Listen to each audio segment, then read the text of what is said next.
The Suns coming off of a Thursday night loss to Boston. The Nets coming off of a Friday night win against the Celtics. And this is one brutal road trip.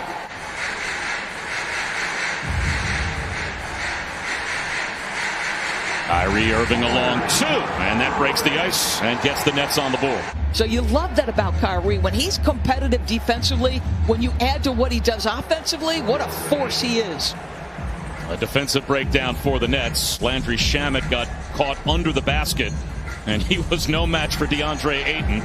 Back the other way, though. Erving now, 2 for 2. You see the speed, the closing speed of Jeff Green, a guy who has filled an awful lot of holes for this Brooklyn Nets team. Multi-positional. Gliding to the goal, another bucket for Kyrie Erving off the shake and bake dribble. 16 teams make the playoffs. That ain't what we're going for. And Booker told me he feels the same way. He said the goal is not to win in the first round, not to win in the second round, but Bob, he said we're trying to win it all. On just about every team that he has gone to, and then the effect that he has had on that team when he leaves that franchise, what's left behind as Ayton will go to the line for a three-point play opportunity.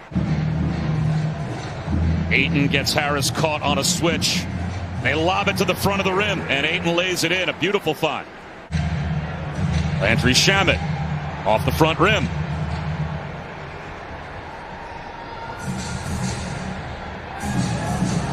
Easy cruise to the lane for Devin Booker for Coach of the Year in the NBA. They both have to be, I would think, on anyone's, say, top 3 or 4 on the ballot.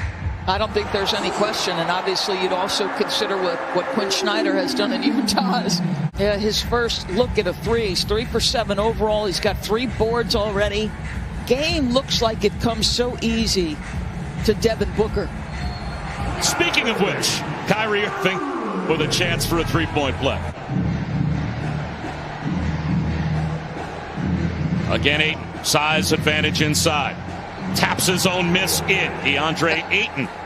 One of the reasons they waited so long in that February 5th Toronto game was they wanted to use the majority of the minutes available to KD in the second half should they need it. And this is a quality opponent. These fringe players to play such key minutes for them, Bob.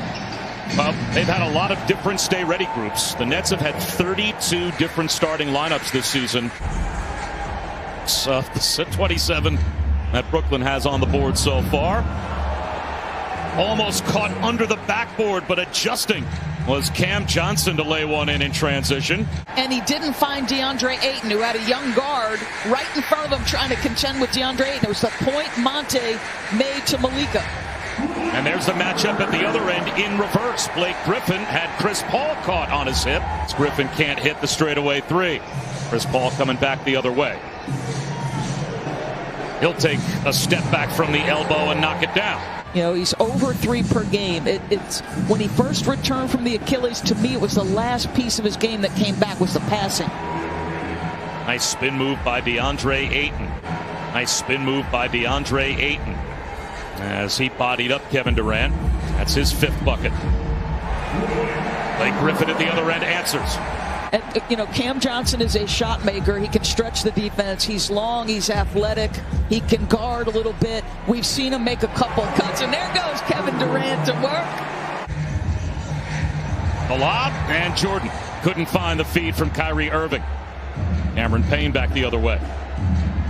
Booker wide open for 3. He connects again. That last possession by Phoenix with no Ayton on the floor, right? They went 5 out as Kevin gets a tough bucket to go. They're taking advantage when the Nets leave these three-point shooters alone. Booker hit one. Kaminsky hit one. Now Payne gets in the act. Oh, there's Green swooping to the goal and hammers it down. Kaminsky. That's a brick.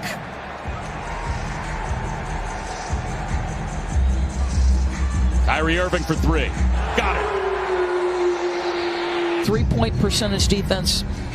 They're 13th and 15th as Kevin goes off the dribble. And what I wonder, Bob, is, like, yeah, we've grinded with the pieces we have, but the fact of the matter is the pieces that will play haven't played together.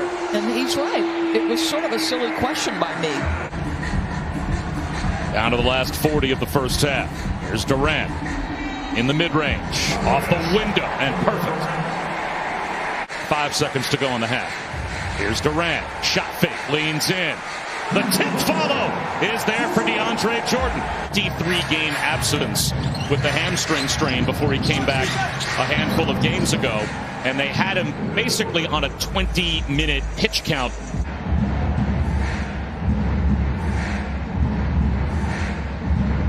Ayton tries to seal on Durant. The jump hook is pure. I know that is a point of pride for Kevin Durant. He loves to guard. He's better, I think, than people think on the defensive end, Kevin. There's DeAndre Jordan working the offensive glass.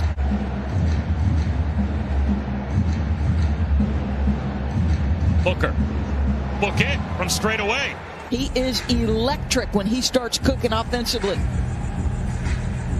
He's up to 17 as Kyrie Erving stays red hot. Erving does it again. He's got 4 40-point games this year for Brooklyn. So he is easily within sight of that number today as Durant will lob one for the throwdown by Jordan.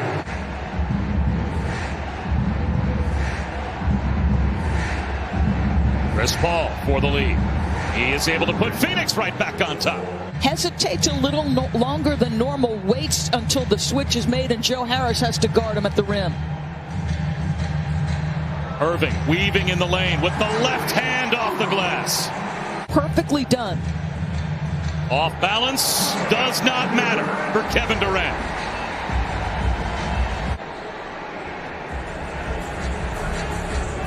Durant glides in for the throwdown.